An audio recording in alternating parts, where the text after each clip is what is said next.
కోరుతున్నాం.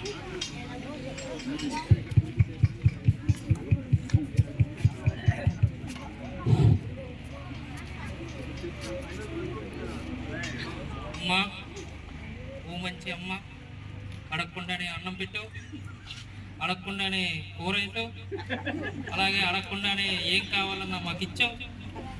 అలాంటి నీకు ఇలా తొందరగా వీడుకోలు చెప్పాల్సిన వస్తుందని మేము ఇప్పుడు అనుకోలేదు. కాబట్టి ఏదేమైనా నీ టైం అయ్యింది కాబట్టి టూకూరు వెళ్ళాలి. కాబట్టి మేము చాలా సంతోషిస్తూ, మనసులో ఎంత బాధ ఉన్నా నీకు సంతోషంగా వీడుకోలు చెప్తూ,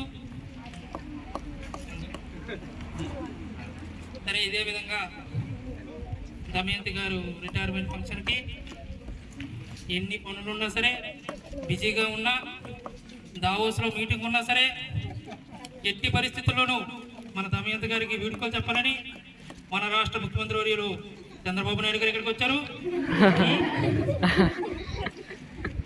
ఆమెను ఉద్దేశించి 2 మాటలు మాట్లాడతారు.